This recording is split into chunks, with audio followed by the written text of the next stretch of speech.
Good morning, my name is Jacob Folger and I'm a sculptor and an artist, and I'm going to show you today how to make a seashell fairy door with polymer clay and seashells. I actually got these seashells at a dollar store. I got the whole basket here for $1. The thing is, they wrap it in this like heavy plastic and they put all the really nice shells on the top. But I have to say, even the shells underneath were pretty nice, but they're a lot smaller than the ones on top. Okay. See this one right here? I believe I'm going to make that into a little fairy house, and I'm going to do a video on it, so watch for that video. Now, we're going to get started here. You want to pick out the shells that you want. It's best to kind of be prepared. You can pick out more than you want, but it's best to be prepared, and I'll show you why in just a minute.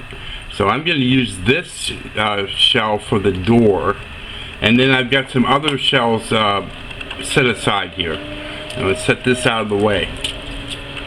And this is golden medium GAC 100 multi-purpose acrylic polymer, and I use it to seal the porous earth elements that I use in my sculpture.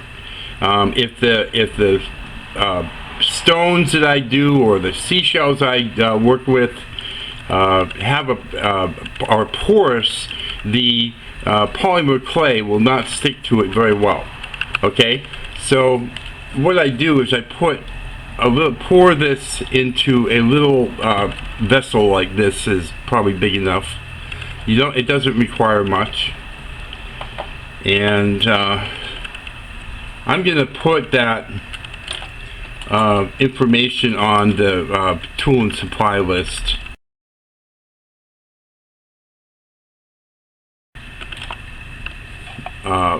That will be on the video. So you just dip the brush in, and all you want to do is one coat. That's all you really have to do, is one coat on each shell that you're working on, both sides.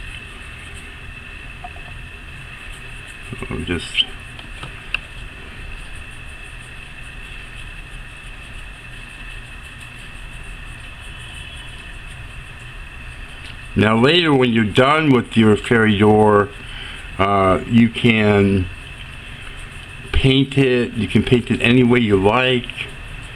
You're going to see that I use black clay, and the reason why, I'm going to talk about the clay in a minute, but the reason why I use black clay is because I like to do my finishes a certain way, and they really stand out on the black.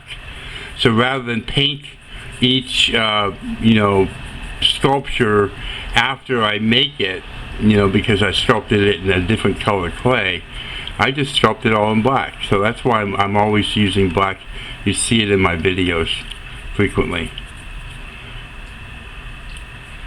So just take your time and go around, and with all the shells you chose, go ahead and paint them with the golden medium GAC 100.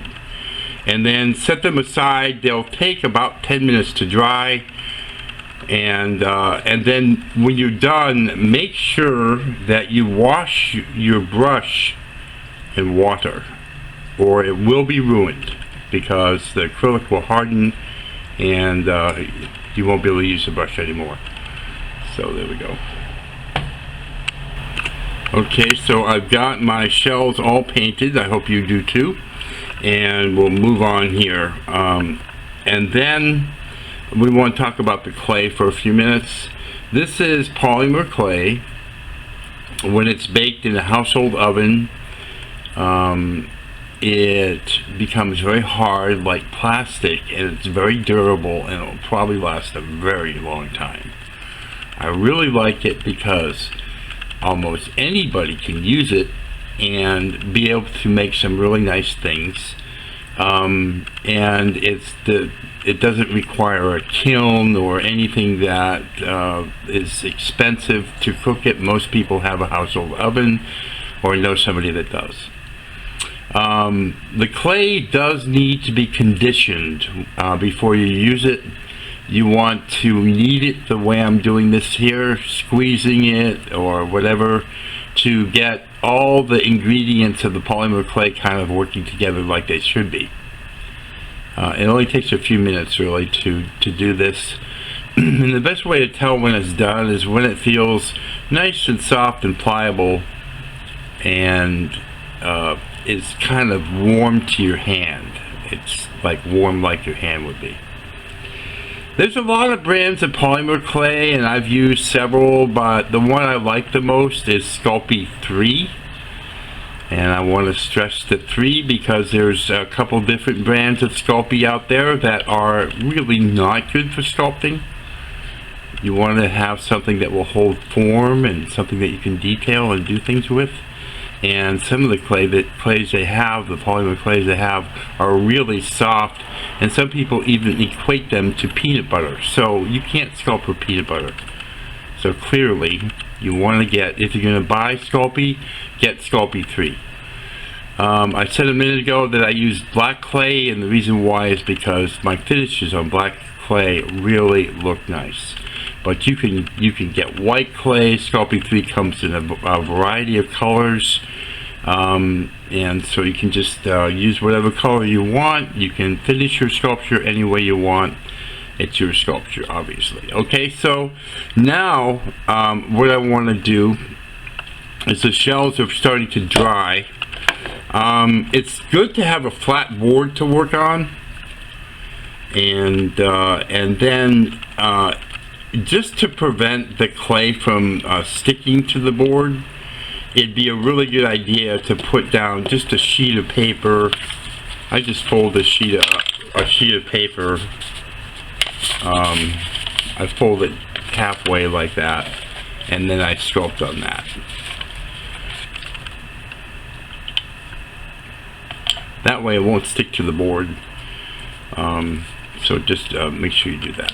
And now what I'm going to do is I've already kneaded the clay. Now I'm going to roll it into a ball like this. I always start with the ball if I'm doing this type of sculpting that we're going to be doing, which is basically what I call simple shapes, where we form and assemble simple shapes together to form figures and structures.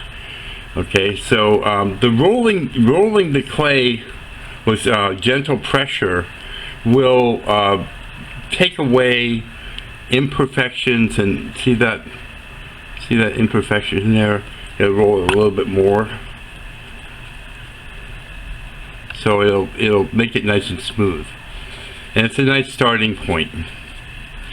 Now I have to make basically a door frame, and for this seashell, it would probably be best if I just made a slab that the seashell went on, because it just would simplify things.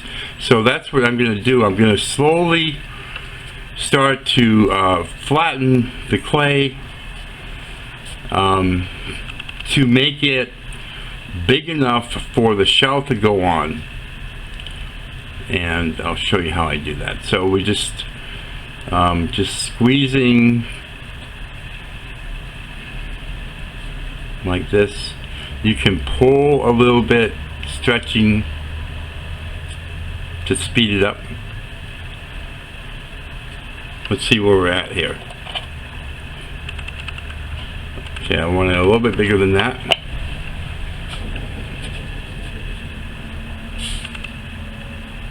And it's that's how thick it is now. It doesn't really have to be that thick, so don't worry about that.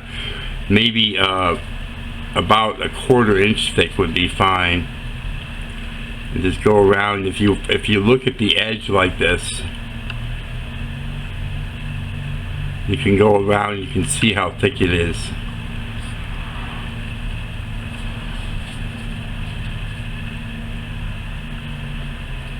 Just, you know, one thing you might think is to roll it with a roller might do a better job of it, but I have very few polymer clay tools. I have sculpting tools for regular clay that I use for polymer clay.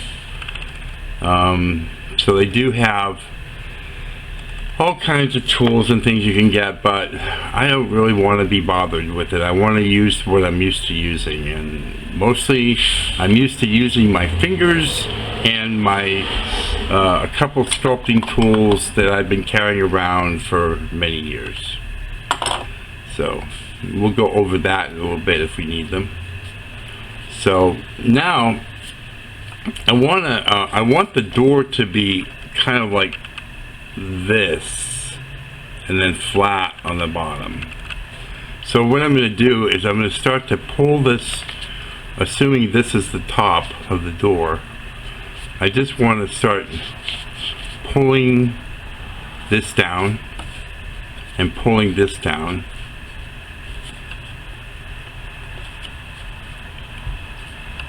We'll do a test with the Seashell again. It's getting there, it's about right. What you can do is you can hold the bottom of it and press down on the board, on the paper, to form that kind of flat bottom like that.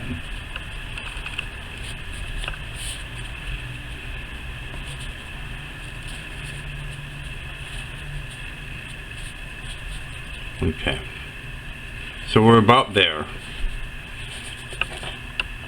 I'm going to put the door, the shell, right here in the center. I think I want it like this. I mean, you could have any orientation that you want, but it's gonna, for me, I think I want it like that. And then you can press it into the clay, trying not to maybe mess with the detail on the outside edge there. Try not to mess with that too much, but press it in firmly so there's an even distance or even amount of clay on the outside of the door, just so it looks nice. I personally am into symmetry. I like things that you know, are symmetric. You may not, and that's what this is. Basically, what I'm doing here is I'm giving you the baseline to give you ideas about putting something like this together, so that you can jump off from there and be able to create your own creations. So if you don't like something that I'm doing, that doesn't mean that this is not good information for you, in other words. So now we've got the shell in place there, and what I want to do now is I would like to create a little sconce for either side of the door, for each side of the door. So I'm going to use these small shells like this. I'm just press them in. So they're like little light sconces, if your imagination is anything like mine. Like that. Okay, so that's kind of basically how the door is going to be, and we can add some shells down at the bottom when we're done, but I just wanted to show you that. And then we can add a couple hinges to the door, and maybe some kind of hardware for the door handle here in a minute. What I do, the simple thing that you can do with making a semi ornate hinge is just making a strap like that, put it on, and just have it slope up like that. That's a fairly simple way to achieve that. You might want to put the hinge going a little bit onto the door frame, just so it looks like it's a real hinge. And I'm creating another one right here, and bringing that down, and then putting that there.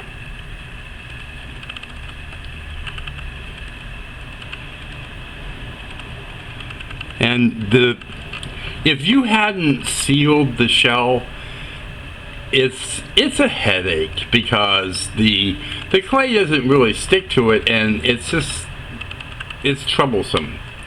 Now, there are other products besides that acrylic medium that I introduced to you, and basically it should be some kind of acrylic product without any kind of solvents in it, because if it has solvents in it, it's gonna make everything all sticky, and so you have to be really careful about that. There are acrylic products that have all kinds of solvents in them. I like this product, because this Golden's product, because it works, it's effective, it's not that expensive, it goes a long ways, and it doesn't have any of those harmful to polymer clay solvents in it. Now, what I'm doing now is I'm rolling little balls, and I'm creating little bolts for the hinges, and I'm just sticking them on top of the hinges, if you can see that. Oops. Okay. Whoop. Focus. There we go. So you can see that. So I'm going to make 2 more balls and stick them on there.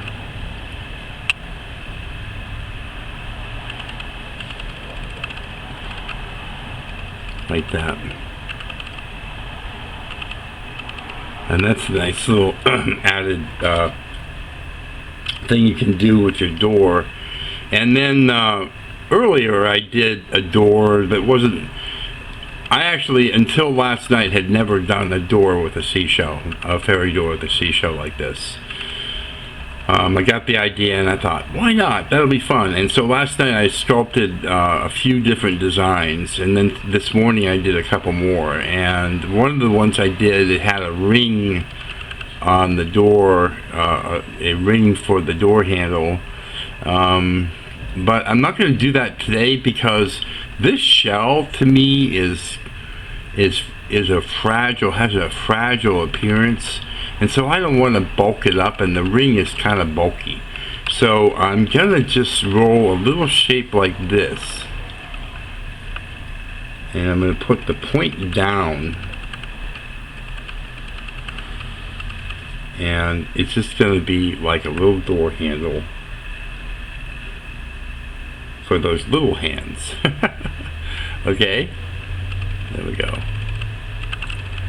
Now that's basically the extent of the door. That's what I'm going to do for this door today. Now I want to have a base for this door so that it could stand up if we wanted it to be, you know, and maybe sit on a table or that sort of thing, until you actually use it for functional purposes, as a portal for our fairy friends. So, you know, you might want it at your beach house or something like that. So I start rolling, I knead a little bit, rolling and kneading a little bit here. And then I'm going to roll it like this into a ball. Just remember, just to get the idea is a starting point for the next element of the door we're going to make, but it also, rolling it like this, takes out most of the imperfections in the clay, like little fissures and cracks and things like that.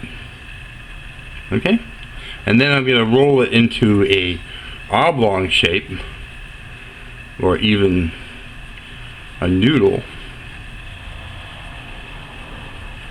like that, and I'm going to hold it up to here because this is going to go here underneath the door like that. And then I'm going to start to flatten it.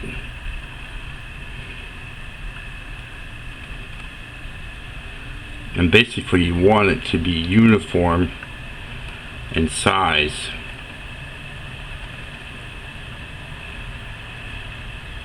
You could actually have it come out on the sides a little bit like that, because then we can put maybe some seashells on it on the step here. So once you get it, you want to make it maybe about a 1/4 inch thick.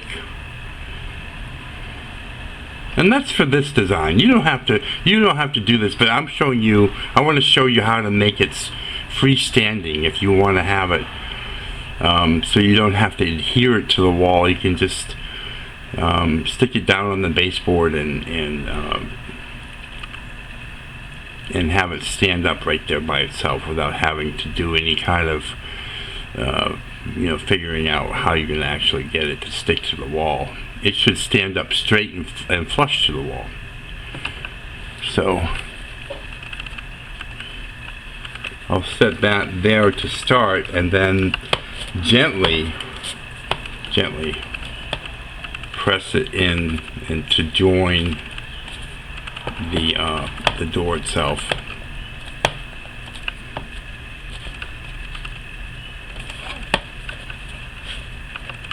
And if you have any clay coming down and out like that's doing there, you can just cut that away and smooth it out.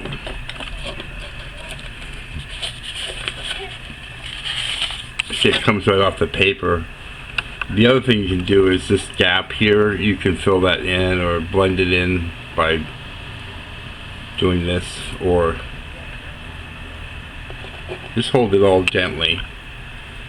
You can take a tool and do that.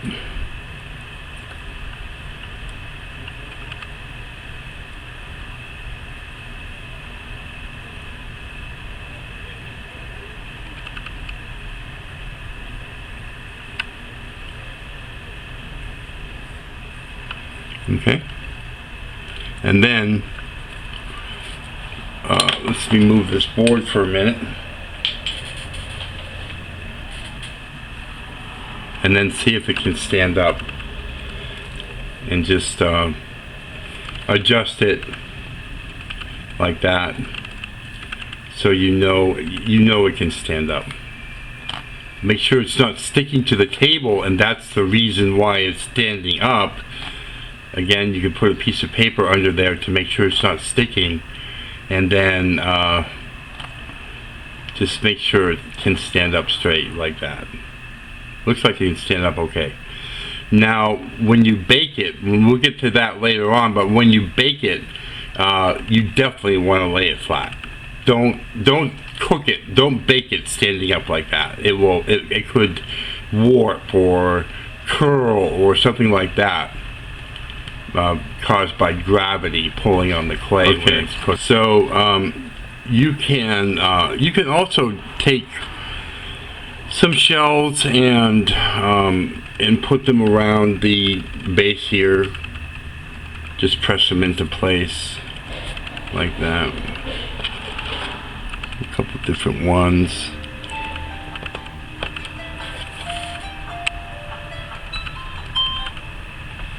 Okay, and let's get this one here. Put it there.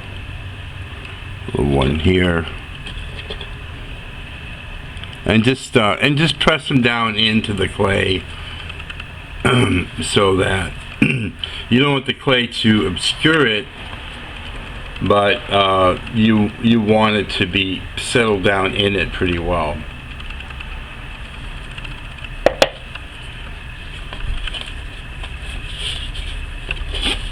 Okay, and then what we can do now is we can probably finish it. And keep in mind, if you want to do a different design, just go for it.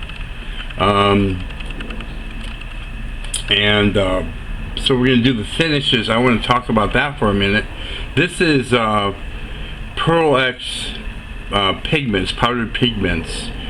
This is the brand I use. There's all kinds of things you can use. You can take pastels, like a pastel coloring stick, and you can take a knife, something probably sharper than this, and you can shave it like that, and it will make a powder, a little pile of powder, and you can use that powder to color the clay as well.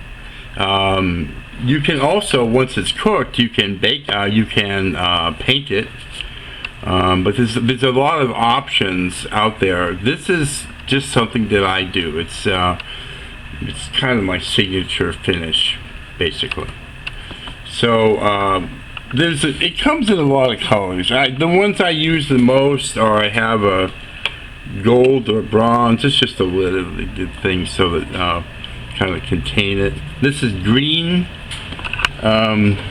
This one is this is silver, but I equate it to pewter. Okay, just set that there. And this is one that I use frequently too. This is reflex violet. It's a really pretty color. So there you go. Now, the way to apply this is you need a paintbrush or your finger, and I'll show you both ways. If you're using your finger, it's going to look a lot better, especially with the bronze or gold. Okay? You dip your finger into it like that. It's a powder. And then just swirl it once with your thumb like that. And then just highlight it. And this is a very antique-y kind of finish. You could paint it on heavily and, you know, have the whole thing bright gold if you wanted to. But that's how you do it with your finger. But it's kind of hard sometimes to get around everything with your finger being so big. So another thing that you can do is take a small paintbrush and just paint it on like that, and just go light. And so when you dip your brush into the bronze or gold, you can tap it on the side there to get some of the excess off. You also can tap it on a table or something, a piece of paper, and then it just won't, by doing that, it won't go on very heavy. So let's do that. It's really very pretty. If you see it in person, it's far better. It's just a very deep, ancient, aged finish that is just, I think, gorgeous. I've been doing it on my sculptures for many years, and I really like it. I don't seem to tire of it.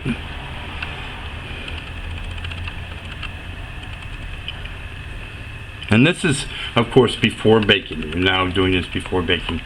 Now what I'm going to do is I'm going to get a little bit of pewter. What I did was I took it and I put a little bit in a lid like that.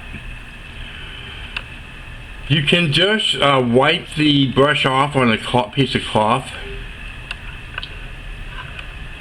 to get it to you know, be clean enough to move to another color. And you do it the same way. You dip it in, you can tap it like that, you can dab it on a table or something like that, and then go ahead and put it on. I'm just putting on the hinges here and the door handle.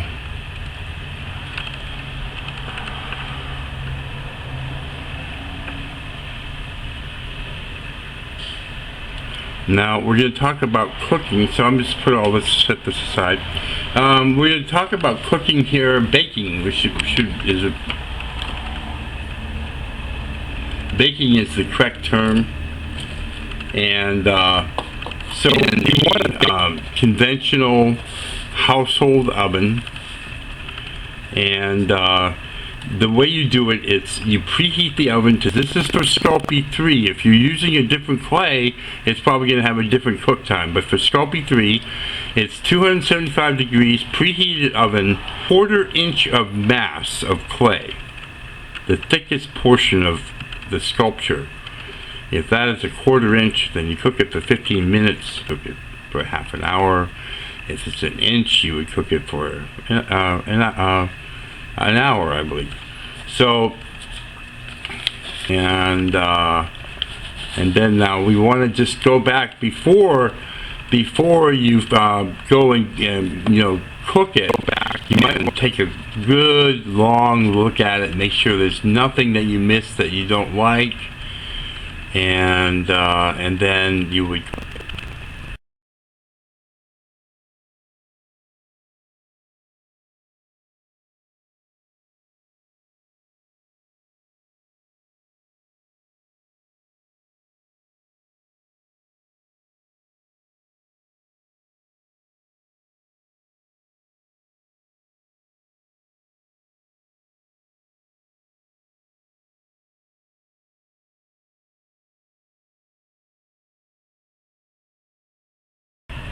Okay, now I wanted to say that if you like this kind of content, I do a lot of videos that are related to this along these lines. Please subscribe to my channel.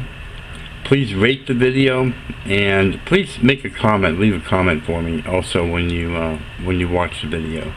And if you have any questions, you can leave them in the comment section, and I am very good at replying, so it should reply to you fairly quickly. I appreciate you watching. Thank you for your support, and have a great day.